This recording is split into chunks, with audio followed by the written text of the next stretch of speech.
Welcome to the Critical Twits podcast, live from the bunker we've built in Aaron's garden in a futile attempt to survive the imminent apocalypse and resulting collapse of society. We've got food, medicine, and a secret plan to eat Colin when everything runs out. We've also got all our news and views on all and any forms of gaming, be they video, board, or tabletop role-playing games.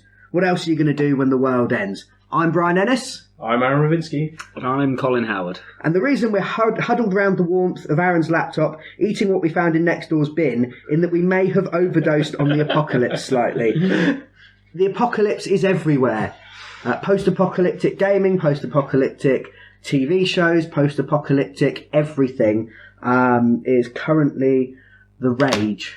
Oh, do people even say that these days? I sound like my dad. It's all the rage. No one says that, do they? Funny enough, though, that was a post-apocalyptic game. Yes. Yes! Oh, it's actually, yes, it was a cunning plan. Yes. Rage was rubbish. It was boring as hell. It wasn't that bad. I quite enjoyed it, to be honest. Very Wrong. 2-1, you're wrong. Yeah. Moving swiftly on then. Fuck you then.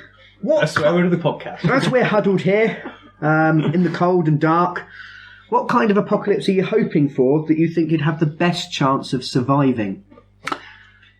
What are we going for? Are we saying like zombie apocalypse, nuclear apocalypse, natural disaster? Natural disaster, super plague, like Stephen King's The Stand, or a really, really hardcore game of Pandemic involving real germs? I'm truly fucked with that. I mean, I nearly die playing Pandemic most of the time. But I can't resist eating little jelly cubes. So yes, do we favour a zombie apocalypse? Do we think we've got the skills to survive in a zombie The apocalypse? problem with the zombie apocalypse, though, it's a bit overdone. It's been done so much that if a zombie apocalypse actually happens, we'd all go yawn and not do anything. Well, maybe we could do it ironically. Yes. I say the zombie apocalypse has gotten so overdone. There's a jogging app for it that around zombies, which I use and is quite helpful. What's it called? Plug it! Zombies Run. It's worth a download if you want it. Ignore the Couch 5K one, it's a bit poo. But the proper app is very good because there's a nice base building bit in it. Oh. And it tells you your base has been attacked. We're running out of these supplies, so you go out for a run to collect the supplies. And it kind of encourages you to do it because you feel like you're actually achieving something for a game, rather than making yourself healthy, which is boring and slow, and nobody's really interested in that. Yeah, no one wants to do that. Tell you a story through your earphones as you go, and Yes, things like there's that. like a radio play and stuff as well, so you don't get bored on the job. That's really awesome, but does bring in the point that zombie apocalypses are overdone to death. And actually, I feel as if there is an apocalypse and it's not zombie based, none of us are going to know what to do. Everyone will be propping up corpses, going, "Yeah, it's a zombie," just to try and feel better about the apocalypse. It would end up like that quick cut in Shaun of the Dead at the end of it, where we turn them into a game show, rather than really being scared of them anymore. Yeah, we killed 1 million of these in the game once, I'm not that worried. Yeah, we'd immediately know to shoot them in the head. Yes, that goes without saying. Every movie you watch goes, what do we do with this? We've all seen Day of the Dead. Yeah. And then they call them walkers, or the infected, which is why it's a zombie. Yeah, it's just something. Yawn. I'm going to ironically murder it with my hipster beard. Depends if they're fast zombies or not. Yeah, I mean, if it was the normal zombies, even as a shambling asthmatic, I could probably survive the zombie apocalypse. As long as I can we could just go for a wander. We do live in a field in the country, though, so yeah, it's not going to be that murder different. 30 people before the zombies are not really a concern anymore. That's true. I'd be worried that the zombie apocalypse would strike during my walk to work, at which point I might be mistaken for one of the shambling undead. Because I do groan and drag my feet at that time in the morning. What about nuclear apocalypse? Do you think we could survive? Do you think the bunker is strong enough? Now, well, we've made it out of wood, so probably not. Oh yeah, there's fire in a nuclear apocalypse, isn't there? I didn't think that through for a while, guys. Sorry. Well, we'll be fine from the EMP at least. The microphone won't, but the wooden box room. So if the sound completely cuts out or it sounds rubbish, it's because of an EMP blast. Thank you, Colin. You just saved me a load of work. There you go, no problem. No, nuclear apocalypse, no. I thought about that, and then I watched Red the Road, which just made me really depressed, and even reading about the apocalypse made me want to kill myself. Yeah. And then I watched an old 70s documentary called Threads. Don't know if you've ever Oh, Threads, yeah. That frightened the living shit out of me. It gave me back that Cold War. Oh God, we're all going to die. Well, we're getting there again, though, aren't we? Yeah. All this trouble with Russia. if you want to see a documentary that really digs down into what would happen should a nuclear war start to emerge and start to happen, although it's from the 70s, so some of the information probably isn't 100% accurate. The haircuts are wrong. I know, and all the clothing, they never survive in Polyester jumpsuits. yeah. Terrible for holding back radiation. Not like the good genes of today. But yeah, it's well worth a watch because it will go into what the government will do, what happens to individuals, to the point where if you've been in a protest, your name's on a list. So because you're a risk, they'll put you away while they're trying to sort out martial law and things like that. What about a plague-based apocalypse? I'll be dead straight instantaneously. There's too much wrong with me. I can't even... It takes me about a week and a half to get over a cold, let alone a virus that will wipe out, 90% of the population. Yeah. So I'm on so many drugs, my immune system couldn't cope with, like you said, a cold, let alone the plague. Yeah. See, I catch everything going round, but compared to you two, I'm a fine, sturdy specimen of a man. Oh, yes. You're the... may have the best chance of surviving. True. But, all the constant coughing and sneezing down here in the bunker will probably annoy me, so I wouldn't go for that. No. Necessarily. What about a strange apocalypse? Like everyone went to sleep and just didn't wake up. And you mean the alternative apocalypses that pop up in stories and films every now and again? Yeah. Some of them are quite interesting. I don't know whether it's the films or the books, but they're never adequately explained enough. No, that seems to be a thing with particularly like indie sci-fi films and stuff, which tend to do that kind of thing. It's like, here's a scientific event, but we're not going to explain it in any way, shape, or form because we don't actually understand how it works. No, we haven't got a clue really how this has happened. So we'll do a film about it. It's like Earth 2. I don't know if you've seen that. I quite enjoyed that, actually. I didn't see Earth 1. Oh, see? It's all right. Puns. Every time with the puns. Is it good? Yeah, it was quite an interesting film. A second Earth and a moon just appears randomly one day, and nobody's too sure what to make of it. They can't really communicate with it for a while. Invade it and take their oil. Yeah, pretty much. Yeah. Did they do that? No. No, they said that the whole film is based around this woman and a guy. I can't tell you how she knows him because that ruins part of the story. But kind of connecting. And just from one Earth to another? No, it's from the same planet. That's just one of them story, goes is going for the mission to go to Earth 2. Okay. That's how it ties in stuff. But it's got this whole interesting premise, explores it occasionally with news art of things like them communicating, the sort of UN president talks to herself on Earth 2. He's also trying to communicate back and is confused over the line, and things like that. So it's implies that everything's identical. Right, okay. But it's just used as a set piece for the end of the film. See, I don't mind when they have something like that and it's not explored. Chances are, if and when the apocalypse does come, we're not going to know why or how it's happened. It's just going to hit us. Yeah. So for me, just exploring the human angle of what it's like when something like that happens is absolutely fine. I don't need to know exactly why. I don't like it when they try to crowbar in every single zombie movie. It feels they end up at the place they were trying to cure it or the place where it first happened. It's like, well, no, that's one tiny little place in the whole wide world. Yeah. Most people aren't going to experience that. It annoyed me at the end of the first series of The Walking Dead. Yeah, I mean... Because that bit wasn't in the comics. Never seen it. Never seen The Walking Dead? Get bored with zombie stuff. Yeah. It's more about the people. Yeah. I have heard that, and I would actually like to watch it. When I finally get my internet, we'll be getting Netflix, so I'll be watching The Walking Dead. But when it first came out, I did go, it's a zombie program. They'll run over here, one of them will die over there, we'll have a stupid person over here, there'll be a blonde girl who has sex with somebody else and then she'll die, and all that boring cliche stuff is what I thought it was going to be. In the interest of balance, other streaming providers are available. Unless Netflix pays us, in which case then we'll promote you all the time.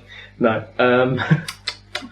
Jeremy Corbyn would be disappointed in you, Aaron. In this momentous week, you've chosen your side. Are we agreed that we would be rubbish at surviving any form of apocalypse whatsoever that happens? I'd be surprised if I wasn't dead by the first day, and I'd definitely be dead in about 3. Yeah. Yeah, there's not much call for sarcasm in the post-apocalypse. There is so not. I've really kind of lost my niche Yeah, there. I would be one of those bodies that people walk past and realise that this guy is drowned in 2 inches of water. Really confused as to how that's happened. And that will be me in the apocalypse. I will be a stupid death caused by something. Excellent. So, why do you think there's such a fascination with the post-apocalypse? Well, as society, well, not as society recently sort of thing, but fall of Rome caused what could be argued as a kind of an apocalyptic scenario for the areas it was had under control. Yeah. Because they lost a lot of what they were used to, stability of things. Britain definitely lost 500 years worth of progress. Yes. Yeah. We still you look back at it, we still progressed. Oh, yes. Reasonably well and things like that. But yeah, we lost Just a lot of not- the infrastructure and Yes. things we were used to, what we would call now civilization, and reverted as such. Well, arguably anyway. So we know it's a possibility. Yeah, I mean, you've got every civilization, bar the ones currently about, has fallen. So the Greeks, the Romans, Aztecs, the Mongol hordes, Yeah. all the other ones from history. You've got Wikipedia, just look it up. It's fine. Yeah. But yeah, so we know that's a distinct possibility. And then, as we mentioned before, with the Cold War and things like Yes. that, particularly, I mean, that was a long period of time where everybody had this kind of background knowledge. I mean, some of our listeners may not have actually lived through the height of it as we have, because we're old. But there's always a background knowledge, even when you were young, that theoretically somebody could accidentally push a button and kill you all. Now, it still exists, but it's downplayed a lot these Yes. days. It's not as media portrayed, so we don't feel it as much. But again, generations have kind of grown up under that. But we could die within minutes. But we have James Blunt. James Blunt will save us from the apocalypse. James Blunt will save us from him. Yes. You look bemused. I really have you not actually- heard this Did you story? not know James Blunt prevented World War III? Because it's beautiful. What? He- Did he slowly massage Putin? This was before Putin. Yes, this is when he was a captain in the army. Ooh. And wasn't he... In I can't the remember... Balkans conflict, I do believe. Yes, Yeah. and wasn't he told to attack an enemy base? He was told to fire upon the Russians. That's and right. decided not to, disobeyed his orders. Yep. And by his own story, averted World War III because he didn't fire upon the Russians.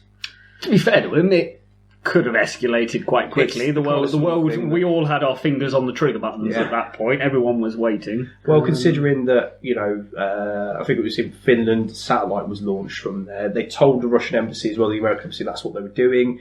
The memo, somebody forgot to pick it up and read it out and launched it, and that nearly started World War III. So the tiniest of things could have set it off. So, Oh, yeah, well, all right, fair enough. Congratulations to him. I apologise for mocking his music for so many years. Remember, this is quite an old story, isn't it? So I'm not... It was back... it was quite a while ago.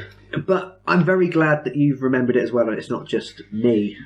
No, Maybe having a crazy dream about James Blunt, which wouldn't be the first time, wouldn't be the last time. It's something he's not well known for, but that event did occur, and he did prevent, a fight at least from kicking off. There is the theory that every generation believes it is living in the end times. Oh yeah, every generation. Each generation is the last generation. The Victorian fin de siècle, where they thought that everything was going to end and everyone was going to fall apart. That's why you have doomsday cults. That's why you have religions that have been preaching, everything's going to get shaken up like an Etch-a-Sketch and we're all going to go after heaven. Yeah. When the apocalypse comes for hundreds and hundreds of years, and it's not happened yet. So maybe it's kind of human nature to think about the end of things. I mean, we all die, so we all face a personal apocalypse. Speak for yourself.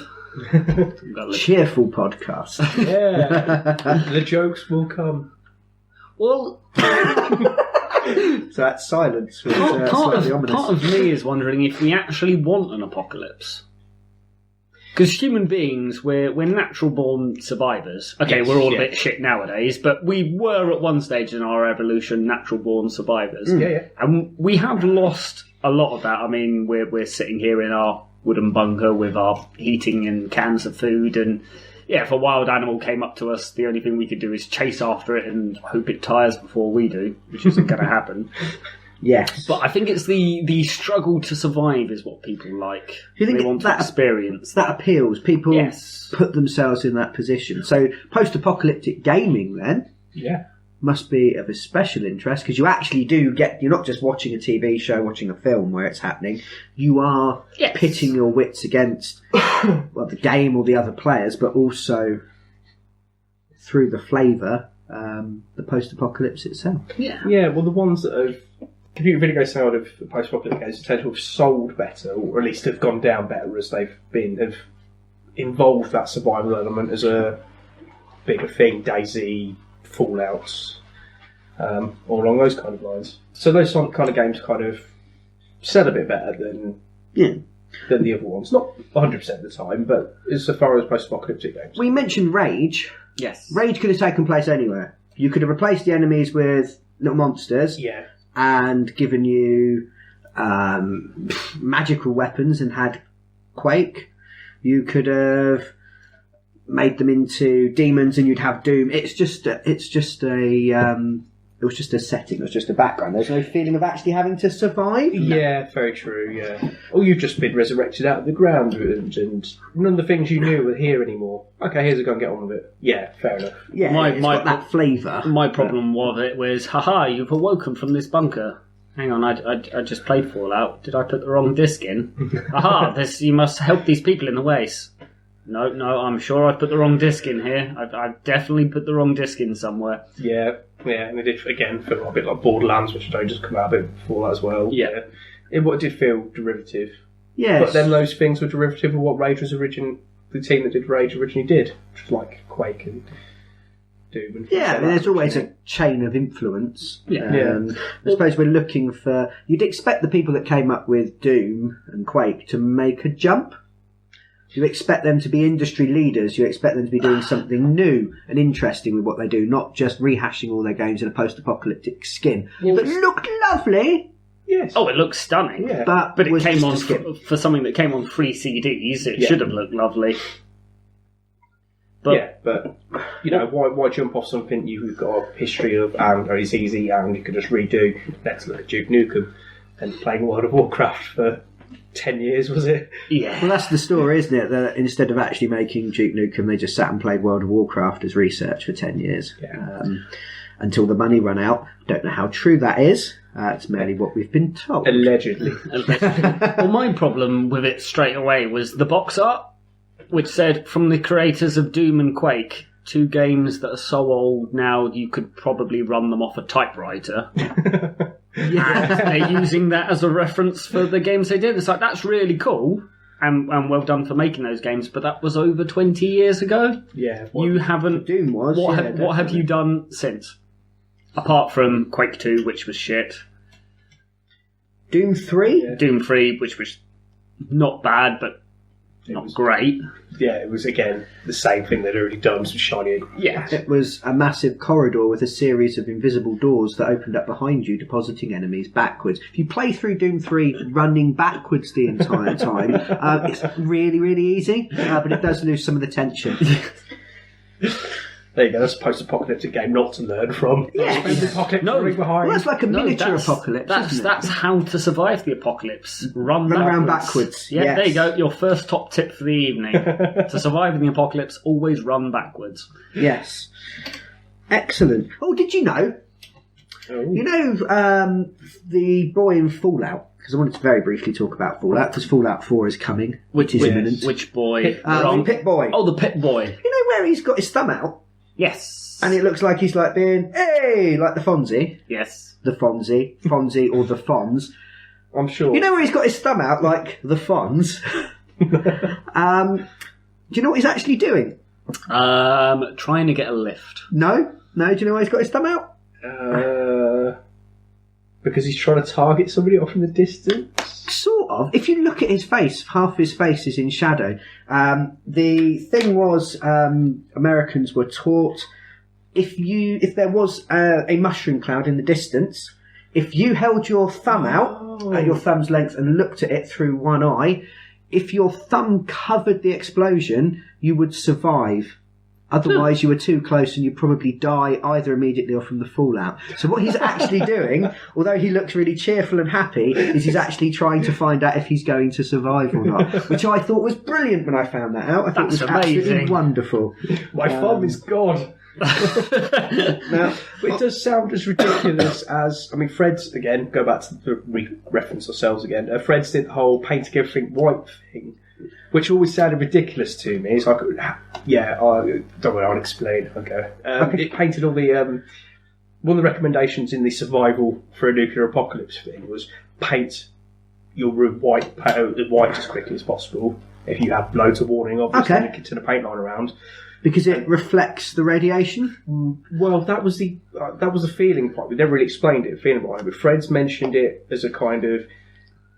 It might help, because white should theoretically reflect the light. If it's in front of you and you're not behind a white painted thing, it should reflect enough the light to absorb it because of the way white works, but it's not very likely. And then also to mention the guy who did it went blind anyway. Yeah. Is this just like where they recommend, as the plane is plummeting down towards the Earth at 100 miles or 700 miles an hour, that you very carefully place the oxygen mask over your own head? Yeah. Not because it's going to do anything, but you're distracted and you're not panicking and running around. So if Britain in the 70s had emerged into a nuclear war, everyone had been too busy redecorating their house to actually cause any trouble. What was it? Get under the table was one of the big things. Oh, duck and cover. Duck and cover from the 50s and 60s. Oh, yeah. No, don't worry, hide under your kitchen table. Yeah, they used to do drills. The American school kids. Yeah, that would drills. save you from 100 kiloton nuclear war. Yeah.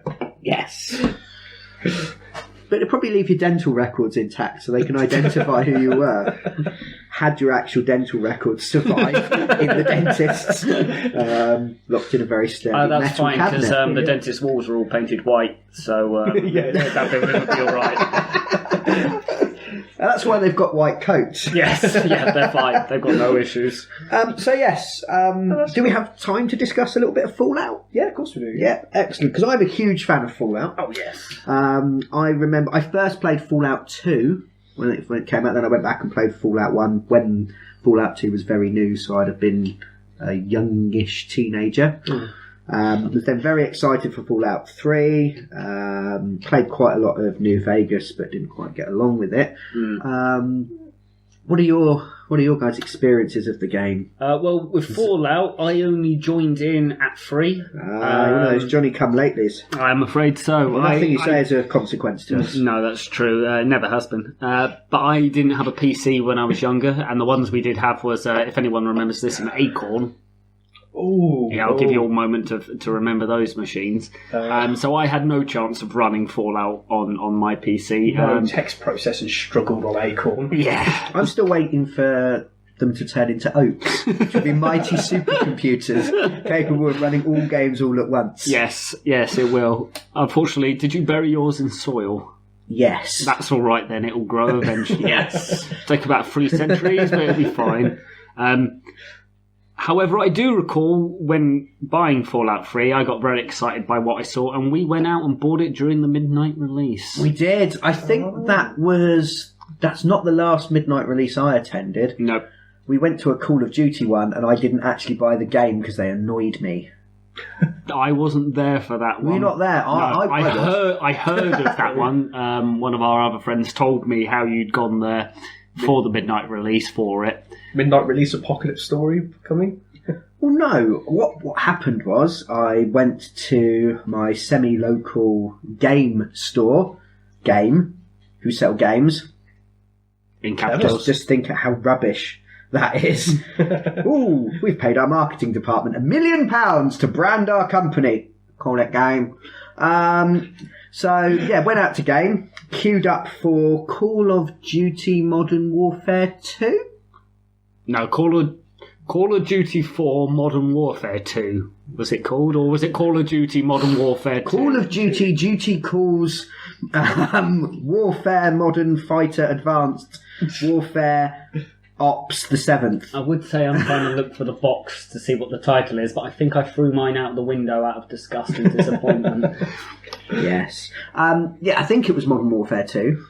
Yes, I think it was Call of Duty 4 Modern Warfare 2 or Call of Duty Modern Warfare. Let's just call it Modern Warfare 2 and move on. Yes. Stuck in the loop. Yes. This is our apocalypse. We just argue about the name of a game over and over I think again. Activision do this as well. It's like, we've used so many adjectives, I'm stuck. What do we use now?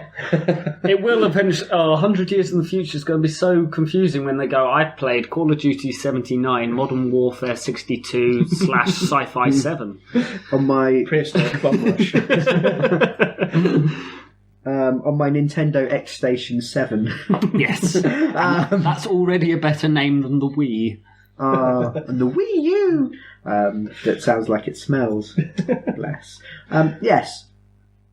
Reversing. Trying to catch up with the world's longest story. I went to my local games store, queued up for Modern Warfare 2, and got to the counter. Now, the RRP of a game is $49.99. Yeah, that's what the recommended retail price is. And as we know, no one anywhere ever charges the recommended retail price because someone will always undercut you. So at this time, this was the time when games cost £40. That's how much you'd expect to pay. Yeah. They wanted to charge me 55 quid for it. £55 after I queued up. So instead, I crossed over to the nearby Tesco's. Other supermarkets are available, but not for this story. And bought it for $42.99, and then I got another game for half price. Yeah. Because I bought it, and they had loads of them, and I didn't have to talk to anyone to do so, which is always a bonus. True. Did exactly the same thing for really? Grand Theft Auto 4. Yeah? Yeah. I watched all my friends in the queue at game and spent 10 minutes in the queue outside Tesco's, walked in and went, this was £10 cheaper, and walked off. Yeah. We got our Fallout 3 editions from the Tesco's at midnight. Yes. We didn't go into game, we went straight into Tesco's, and the poor man who was trying to put the games out on the shelf, we went, we got Fallout 3. I think so, I haven't put them out yet. Go get us Fallout 3. We want 4 copies of Fallout 3 immediately, please. I'd forgotten that very timid, confused man. Yes, he looked at us like we were making it up. Yes, he did look at us. I think he understood what we wanted. I just don't believe he understood why we wanted it at that point in time.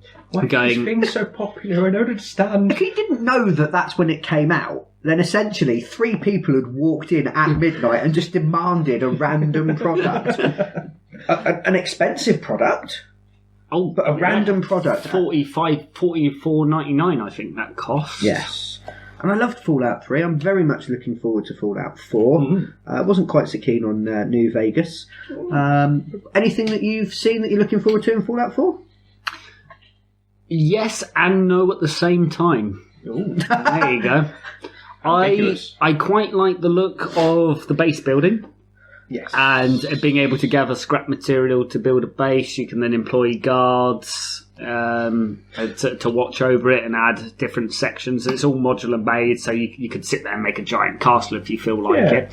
The bad side to it is it all just filler. Yeah, potentially they programmed all that in rather than the little interesting side quests. Is there going to be a story based around it? Is there going to be consequences for bringing? Are you able to bring NPCs with you in order, set up a new arc if you like? Are you able to establish it as a town? If it's just build a home because you've got an hour to kill and you've got nothing better to do, then I will be bored. Unless it actually directly involves the story in somewhat, it seems it'll be a bit pointless. It's a Bethesda game. It will be full of random things that have absolutely nothing to do with what you're doing. Yes, that's my fear for it. Probably a fairly short main campaign, and everything else is glitter and glue upon its shiny corpse. Yeah, no, that didn't really work, did it? Well, I mean, it might... In a post-apocalypse, it works. Yeah. Glitter on a shiny corpse. Yeah. And as the world is dying around us, their offices will be that. It's icing on the stodgy and unsatisfying cake that is a Bethesda main storyline. I preferred the glitter because light reflecting. Yes. Yeah. I prefer the icing analogy because sometimes if I feel like cake but I'm a bit full, I'll just eat all the icing off of a normal piece of cake. Oh, you're one of those, and we're stuck in a bunker with you. That's unpleasant. You can eat my sponge. I don't Would want you like the to be my I don't, I sponge? don't My want sponge. I don't want the sponge. The sponge is dry and boring without the icing on top. Oh, you're one of those expensive... Yes, I am. I want jam and everything in My mine. father warned me about guys like you who are only after me for my expensive icing. Yes, so yeah, I mean, you mentioned base building and my heart and soul collapsed like a flan in a cupboard. It did seem to. I could see the tears in your That eyes. doesn't appeal to me at all, which is quite ironic because we're going to move on and talk about Mutant Year Zero in a few minutes, which is what prompted this kind of post-apocalyptic special. I don't have much interest in the base building. If I wanted to build things, I could play all those Minecraft type games that I don't play because I don't want to build things. Don't talk about Minecraft, it's a But forbidden I subject. suppose if you're into that sort of thing, then the idea of building your base and doing all of that is really exciting. Yes, but it bores me. It doesn't seemed- need a tower defense mini game tacked onto it just because that's cool. That's what I'm worried about. I'm looking forward to it because it could be absolutely spectacular, but I feel it's just going to be there for the sake of being there and not have any consequence to your character or story other than here's a base you can build if you want. A little bit because like things like Rust and things have got involved now. It's like, if you do it, Everyone has a So you crafting have system to now, have so they crafting have to have they have to have it put in, and it Yeah. might not mean anything. That makes Yeah, it just like real life. Yes. That has its own crafting systems involved. Yes, but you're infinitely worse at it. Bear in mind, in most crafting games, you could get some sellotape and a piece of 2x4, and that's a house. Yeah. It doesn't work in real life. I've always I've tried. found mining and such like to be the most tedious part of any kind of game. Yeah, but I mean, the crafting element of things was one of the bits in both Fallout 3 and New Vegas. I know in a quiet group because I really liked New Vegas, to be honest. It needed work in places, but I liked some of the elements of it. The crafting being one of them. Now it lost bits of it, but Fallout 3 you could craft the far more interesting weapons by picking up bits and build your own thing, but it was very constructed. But they've kind of expanded on that for the guns and things like that. So now you can really build up and craft loads of different elements for your guns and completely customise and have your own wasteland type gun. That I really like. That feels very Fallout to me. It's like, okay, I've got a las gun, but this element's broken. Well, I'm going to jimmy this into it till it works better. Yeah. Okay, that's cool. If the base building goes along those kind of elements, then yeah, it could be really interesting. Yeah. But there is the risk it is just attacked on, paid by committee, listen to a committee group. So Well, the big fear is the reason they put it in is it started as a mod in Fallout 3. yes, it is, That's why there's a base building in Fallout 4 because it's based off a mod made for the Fallout 3 game. If that was really popular and it's really, people really like that, Yeah. chuck it in the game. Doesn't bother me because I'll do the other 500 hours of running around. Yes, Talking and I to every think that's NPC. what it's going to be. We've lobbed this in because it was really popular. The mod was really popular. Yeah. but If it's going to be part of the main thing, that might be cool. If it's just kind of tacked on, I'll just avoid it and ignore it, Yeah. and then I'll just sit in silence while you talk about it in a couple of months' time. If we survive the impending apocalypse, Yes. true. knock on bunker. So, all excited about Fallout 4? Yes. All quite interested? I'm really looking forward to them exploring the simulants. Briefly, one, again, spoilers for a game that's quite old. We should just spoiler warning all other shows. There's tough shit. Aw.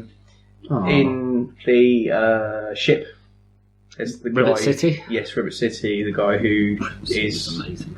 if you push him enough, announces that he's a runaway simulant.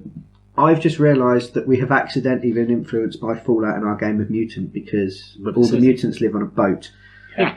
If you guys knew that and did it on purpose, I'm running the game and didn't realise that's why you're doing No, it. not in fact. Once we started building it up as a group, then it started going, oh, we've done this.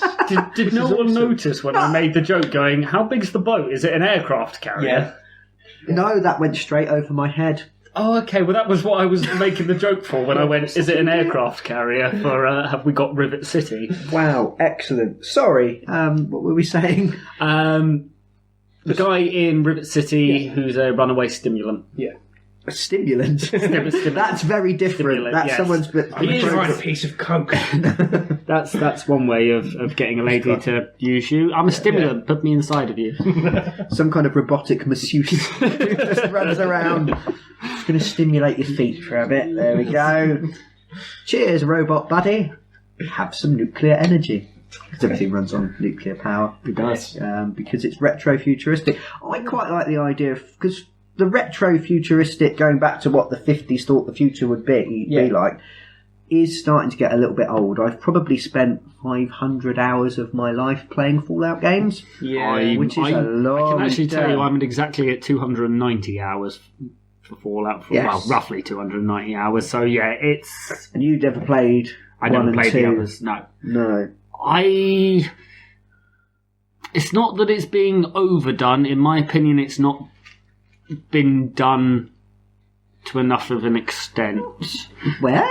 When you look at all the cars, yes, they're all very 1950s. The Brotherhood of Steel look very 1950s armour. But apart from that, there's entire sections of the game which you could think it's any other Mad Max generic clone. Yeah, it's got other influences in It's there. got and all the I must mention all the robotics in there because they are all very 1950s. Yeah, Mr. Handy is definitely. Yeah. I just feel that everybody else, they're not wearing enough 1950s clothing for it to look 1950s. Did you not come across the Margarets in New Vegas? I think they're called the Margarets. I gave up with New Vegas within an hour. See, that's because of all the bits in one New breaking Vegas bug. I really liked was they introduced a lot more of the weird 50s elements. There was an entire gang of Elvis impersonators. I both loved and hated that bit. It was ridiculous and silly, but also very Fallout. Quite funny. Yes. Yeah, or very original Fallout from Obsidian. Yeah. So they'd come across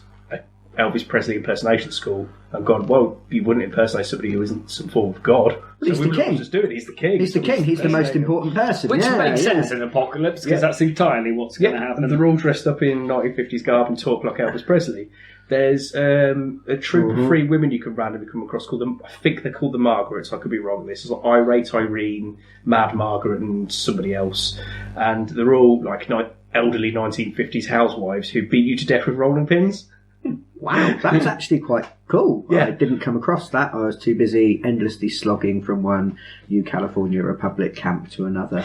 Yeah, well, they did lose it there, but it had more of this, which sound ridiculous again, I like silly apparently, sort of the odd elements that the previous Fallout 1 and 2 had in it, where there was... Yeah, there's more of that. You can do a wacky wasteland. Is that the perk that you can take? Because I love that get stuff. more of that kind of thing as Bumping well. into, Monty Python's Flying circus. Yeah, good Fallout with the Knights of the Round Table turn up, or the guy on the bridge who asks you the riddle. Do you think there's a Japanese podcast out there discussing Fallout, going, these Western games, the stories are crazy, I don't understand them, just like we were doing for Metal Gear Solid last week. Because really, when you think about it, that might be the kind of equivalent, isn't it? It's it has lots of little stories and lots of things that aren't necessarily tonally consistent. Yes, lots of references that only make sense to us because we've grown up with them. Yeah. So postmodern. Yes. Probably. Incredibly. Excellent. So we're all looking forward to seeing what Fallout 4 is, even though we might have some reservations about bits and pieces. If it's an okay Fallout game, it'll still be worth me playing it through and enjoying it. Yeah. If it is as good as 3, which, to be fair to Bethesda, they don't tend to make their sequels worse than the ones before. It'll be fine. Whether or not it'll make me drool everywhere like Bloodborne has or The Witcher 3, not sure, but it will be worth playing. Yes. Excellent. We could talk about, just before we dive into Mutant Year Zero, which was meant to be the main thrust. We didn't actually introduce it at the beginning, did we? That's fine. That's a bit terrible. We could talk very briefly about Dead of Winter, because we've talked a lot about video games up to now on the podcast. We have promised you some tabletop gaming, some board gaming, some RPG type discussion. So Dead of Winter. Anyone would like to briefly explain what Dead of Winter is? Because I'm bored of the sound of my own voice. Fantastic. Dead of Winter is a board game in which you and your fellow friends playing the game, or family, or burglars or whoever is currently in your house to play. Yeah, the people you invite on Twitter to come around your house and play board games. Oh, I That's do all the time. Yeah, that seems a wise idea. In which you play a group of survivors picked from a pool who have a variety of skills, and then you must gather resources and equipment needed to feed those back at your main base while fending off hordes of undead. During the winter. Yes. During the winter. So you've got the dual things of going anywhere is really dangerous unless you use fuel to drive your car. So if you walk anywhere, there's a chance that your characters will get infected or killed or wounded. But the fuel is needed to then heat your place up. Yes, so you've immediately got decisions. Everyone plays like their own little band, their own group. Yeah. And you have a communal goal. So you can draw it randomly, you can decide. There's about 8 in the game, I think, where it might be, okay, we need to find a cure, so we're going to go out, kill loads of zombies. When we get a certain number of samples, we'll know enough about the virus to cure it. It might just be, it's a really horrible winter, we need to survive for a certain number of turns. Yeah. I recall one being, you want to get out. So you have to stockpile fuel. Stockpile fuel, food for the journey. Yeah. Head to Florida. It's an American game. Yes. All good. However, each individual group also has a secret objective. Yeah. I always get build a killer robot every time we play. Every time we play the game, I get build a killer robot. And yes, to win, not only must you as a group work together, so it's cooperative against the game itself and has its own mechanisms for sort of combating you that happen automatically at the end of each turn. You also have to complete your own secret goal. So it might come to the point where you need fuel to heat your camp, but you also need fuel for your killer robot. And are you going to share your fuel, or are you going to pretend you haven't got any and keep your cards literally close to your chest so no one can see them, and go your seat as one of us has done before? Yes, Colin. It worked. Yes, one of my objectives was to arm each of my survivors with a minimum of 2 guns at the time, because you can collect additional survivors for your group. At the time, I had 4 survivors and 8 weapons ready for the completion of my secret objective, and one of my poor friends sitting next to me who was desperately needed a gun for his characters, and I was just going, no, I haven't got any spare guns for you. Nope, sorry, no guns here. These are not the cards you are looking for. Yep. Yes, brilliant. So immediately there's a tension, and you can't quite trust the other people around the table, and you're looking at each other, you're trying to suss out, are they telling the truth, are they lying? And then the masterstroke of the game is that there is a small chance, doesn't happen in every game, but there is a small chance, I think it's about 25-30%, depending on the size of your group, of course. There's a small chance that one of the players is actually, their secret objective is to be the betrayer. So they need to achieve some objective of their own and then force everyone else to lose. Yeah. Now, there are many ways to lose Dead of Winter. You have a morale system. And if your people starve, so you don't feed them for a turn, your morale goes down. If someone dies, your morale goes down. If some random events happen, morale can go up or down. We'll talk about the random events in a minute because they're also really cool. Yeah. So you don't know, is Colin holding out because he's got the fuel for his killer robots or his guns for himself? Or is it because he's planning on murdering everyone because he's the betrayer? And the tension is brilliant, and even when it's not your go, you're watching what everyone is doing because you're discussing how to play the game, you're discussing what to do, and it stops that quarterbacking that happens, as they call it, in board games. Not heard of that term? It's that when one person kind of goes, okay, so we're going to do this, this, and this, you need to do that, and then you need to do that. Yeah, one person tries to solve the puzzle and just get everyone to do it. They may as well be playing on their own. Someone does that, starts telling you what to do, and you disagree. You can shout, "Betrayer!" and ignore everything they're saying. Of course, if you are the betrayer, you can go, "Betrayer!" and then do what you wanted to do anyway. Well, I'm going to recall an instance here, because it still winds me up. It doesn't wind me up, but it was still a masterstroke of genius to this day. One time we were playing Dead of Winter in our small group, and we realised that we could beat the game. We had enough components to gather together for our objective. So we were planning our last turn. 2 of the members of our group were nattering amongst themselves about how they've got to do this, this, this, and this. And then Brian... That's me. sitting next to me on his go, looking at the other two talking, discussing how we were going to complete this game, and Brian just moved somewhere else, completely screwing over the plan and actually the game itself, destroying the objective before I finally got hold of the other two's attention by clicking at their faces, going, Brian's just fucked us both. He's the betrayer. At that point, it being too late to do anything about it. I don't think I've ever won a game of Dead of Winter playing cooperatively. I've won every single game where I've been the betrayer by waiting to the end and messing with you and doing something really, really horrible. Yeah, because you're a lovely human being. You don't seem to be able to tell when I'm lying. Well, any other game, it's fairly easy because you talk too much. Yes. But in Dead of Winter, you have to constantly talk amongst each other, going, right, what are we going to do and how are we going to survive this? And then, so we're all talking, and then you just go, yeah. I've abandoned all your people to be eaten by zombies. Oh.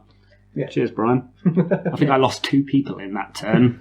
And delicious they tasted too. Sure they did. As well as your salty tears. One of them was a fat trucker, so he probably was quite filling. Yes.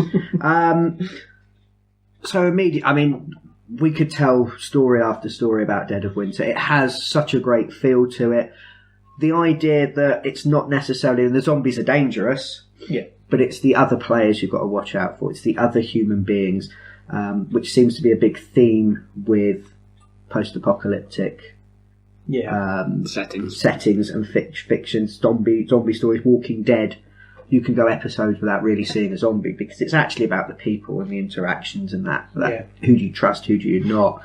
How do people manipulate groups? How do people gain power within groups? Yeah. And it really has that flavour, and I absolutely love playing Dead of Winter, mostly because I get to be really horrible to Colin and win.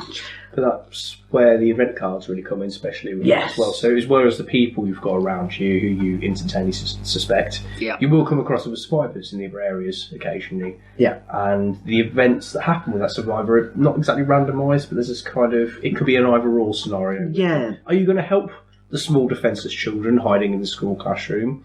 Or are you going to abandon them because you can hear the zombies calling for their wailing cries? Yes. They give you some really hard decisions. What happens is every time the player starts their turn, the player next to them draws what they call a crossroads card. It's their sort of the plaid hat. Is it plaid or plaid? I thought it was plaid. Yeah, we'll go with that. Plaid hat games have kind of trademarked that as a system. I think it's a brilliant idea. Yeah, hopefully there's more Crossroads games coming. They've said that they're going to do some more, and I will be pre-ordering whatever they bring out because I enjoy Dead of Winter so much, and I love the idea of the Crossroads cards. Yeah. So a player draws a Crossroad card, and it will say, if the currently active player does this, read this card aloud. It might be if they drive somewhere and actually they have an accident on the road, and you read it out, and it gives them, are they going to forge onto their destination on foot, or are they going to turn around and go back, and there's risks and rewards either way. On both, it might be that their character sees a plane go overhead. Do you try and follow it? Do you follow it to the supply drop? You might need to fight your way there. You could get some stuff, or do you ignore it because it's dangerous and you're not going out on your own? There's things with zombie children. There's interactions between different characters, and you've got a big pool of 20 or so characters that you can choose from. There's a repack, So it'll be if this character is active, or if this character is at this location and it's tied into them. There's a huge stack of them, so we've not really had any repeats. We've probably played a dozen games or so of it since I picked it up at Christmas time. Yeah. It was very hard to get hold of. Yeah. But now I think they've kind of sorted out their supply issues. But well worth playing, well worth finding out which of your friends you can trust and which of your friends you can't. The answer is none of them. Yeah. It's simple. Trust none of them ever. Yeah. If you like the sound of that, I've actually written an article for Dirge magazine that you can go find by going on their website. I think it's dirgemagazine.net, but I really should have researched that. But just type Dirge Magazine into the search engine of your choice, as long as it's not Bing, because I don't like that one. We theoretically will link up to it as well, hopefully. Yeah, we'll pop a link to it. It discusses that. It also discusses Sheriff of Nottingham. Yes. And I also discuss... Resistance. Yes. We also discuss Sheriff of Nottingham and Resistance in there. which as does well. border on being another kind of post-apocalyptic thing, depending on Slightly, yeah. It's dystopian future. It's games that are all about screwing over your friends. Yeah. Which, who doesn't like screwing over their friends in the name of entertainment? Yeah. So please go have a look, because I really enjoyed A, playing all the games, and B, writing the article. It'd be a shame if no one read it. Yeah. Well, if none of you read it. And let us know what you think. If you like the sound of one of the games, let us know. We might be able to cover it in a future podcast in more detail. Yeah. Tell you some of our war stories. Yes. About there are it. many. So, that's board games covered. Yeah. I'm good. My cough out the way. There we go. Do you think we need to take him outside? He might be infected. Oh, no, I thought we were dealing with a nuclear apocalypse, not a zombie apocalypse. Grab him! Grab him! Guys, I said it was a cold. We'll be back soon. We've chained Colin up outside to see if the infection takes hold. Once we know whether it's safe, we'll be back to finish the podcast. Guys, you got any beans? Shut up!